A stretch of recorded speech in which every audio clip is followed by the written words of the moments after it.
Arkham Knight is the final game in the 4-game Arkham series. It is the least popular game in the series, and is mostly known as the worst game in the franchise. This game is again made by Rocksteady, the makers of the first 2 games, instead of Warner Bros Montreal, who we were personally a fan of as they made our favourite game, Arkham Origins. But Rocksteady is still amazing at designing these games.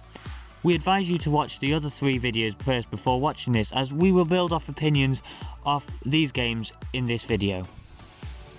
Before we say anything else about the game, we need to get the worst element out of this game out of the way. It is the obvious elephant in the room, the Bat Tank. Every Batman fan had been begging and begging for Rocksteady to add the Batmobile, as it is a defining aspect of the Batman character, and it was disappointing that it wasn't all in the other games, beside a few cutscenes in Arkham Asylum. The creators listened to the fans by adding the Bat Tank as a massive part of the gameplay. However, they went way too far. Half of the entire game is centred around the Bat Tank, and a lot of gameplay is made up of boring and long Bat Tank battles. You do everything in the tank. It is really frustrating. You do battles, boss fights, and even stealth missions. Stealth missions in this stupid pile of scrap metal. The first few times you do the tank battles, they're quite fun and sometimes exhilarating, but after you do the stealth missions and repetitive Cobra tank battles, you just want to stop playing the game. Because of the overuse of the tank battles, this game has the joint worst boss battles in the series, along with Arkham Asylum. You have to fight the Arkham Knight, Firefly, and even Deathstroke in the tank. This is stupid. You should never have to fight Deathstroke in any way besides a one-on-one fight that is intense and strategic like the Origins fight we praised. These fights remind me of the Joker fight from Arkham Asylum, where even the very idea of the fight is conceptually ruined.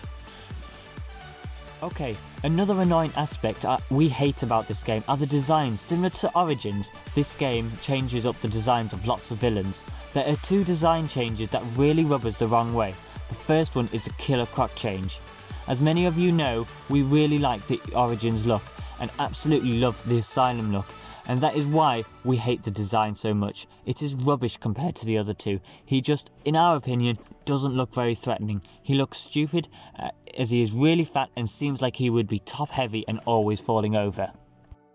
Despite saying that, our least favourite designs in the whole series, joint with Bane in Asylum, is Scarecrow's.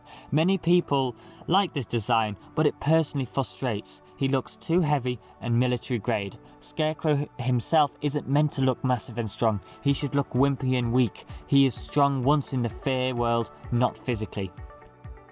Now the final thing to talk about is the Arkham Knight twist. They could have easily made him a new and interesting character, but instead they went with the first character every fan guessed he would be, Jason Todd, aka Red Hood. This is really disappointing, as they don't even do anything epic with him. Despite us not liking this game, there are a few good aspects. The first is the map and the atmosphere. This game has the best graphics out of all games in the franchise, so the map is the biggest and the best looking in the series.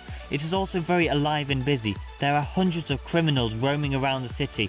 Also, at any point in the game, you can be jump scared by Man-Bat and then have to fight him. These elements make the game feel real and lively. The other great thing of this game is the amount of other characters you can play as. You can play as Nightwing, Batgirl, Red Hood, Batman and Azrael.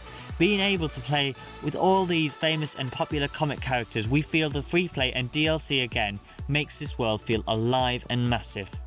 Overall, this game isn't the worst game we've ever played, but it's really disappointing and inferior to the other 3 games, with the worst boss fights but the smoothest free flow and non-tank gameplay. Thanks for watching a video on Calibre. If you haven't already, please be sure to subscribe and give us a like. If you're listening to us on SoundCloud, please be sure to follow us as well.